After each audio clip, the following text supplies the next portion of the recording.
அனைவருக்கும் வணக்கம். நல்வழி காட்டக்கூடிய 5 நல்ல பழக்க வழக்கங்களை சொல்லக்கூடிய ஒரு அற்புதமான பாடலை தாங்க இப்ப பார்க்க போறோம். நீரில்லா நெற்றிப்பால், நெய்யில்லா உண்டிப்பால், ஆறில்லா ஊருக்கு அழகு பால், மாறில் உடன்பிறப்பு இல்லா உடம்பு பால், பாலே மடக்கொடி இல்லா மனைன்னு சொல்லுது. அதாவது திருநீறு பூசாத நெற்றி என்பது வீணான ஒரு வாழ்க்கை, திருநீறு பூசாமல் இருப்பது பால் என்று சொல்கிறது. நீ உணவு உண்ணும் போது நெய் போட்டு சாப்பிடலைன்னா அந்த உணவு ஒரு வீணான உணவாகத்தான் இருக்க முடியும். நீ சாப்பிட்ற உணவுல நெய் போட்டு தான் சாப்பிடணும் அப்படின்னு ஒரு நல்ல பழக்கத்தை நமக்கு சொல்லி தராங்க.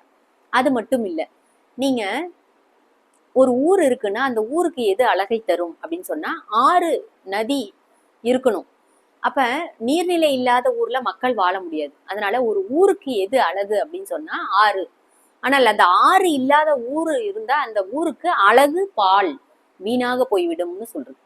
அதே போலவே மாறில் அப்படிங்கிற வார்த்தையை பயன்படுத்துறாங்க. அதாவது உடன்பிறப்பு எல்லாருக்கும் இருக்கும், ஆனா உங்களோட ஒத்த கருத்துடைய சகோதரரோ சகோதரியோ நமக்கு இருக்கணும். அப்ப மாறுபட்ட கருத்து இல்லாமல் நம்மளோட ஒத்திசைவாக இருக்கக்கூடிய அண்ணனோ தம்பியோ தமக்கையோ தங்கச்சியோ அண்ணன் இருக்கணும். அப்படி உடன் பிறந்தவர்கள் இல்லைன்னா இந்த உடம்பு எடுத்திருக்கிறோமே, இந்த உடம்பே பால். அப்படி உடன்பிறப்பு இல்லாமல் நீ வாழ்ந்தால் அந்த உடம்பு பால் என்று அற்புதமாக இந்த நல்வழி பாடல் சொல்கிறது. அதை விட மேலாக ஒரு வீட்டிற்கு இல்லற ஒழுக்கத்தோடு இருக்கக்கூடிய மடக்கொடி இல்லாத மனை, பாலே மடக்கொடி இல்லாத மனை. அப்போ அந்த ஒரு பெண் என்பவள் அந்த இல்லத்திற்கு இல்லை என்று சொன்னால் அந்த இல்லம் பால் பட்டு விடும், வீணாகிவிடும் என்று நல்வழி நாட்டுக்கும் வீட்டுக்கும் நல்ல பழக்கங்களை எப்படி நம்ம கடைபிடிக்கணும். அப்ப என்ன பண்ணணும்?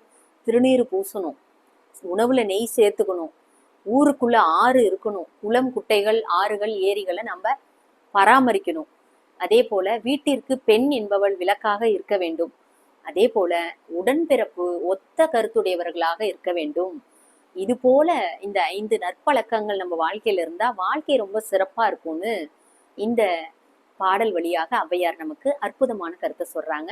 இந்த பதிவு உங்களுக்கு பிடிச்சிருந்தா லைக் பண்ணுங்க, ஷேர் பண்ணுங்க.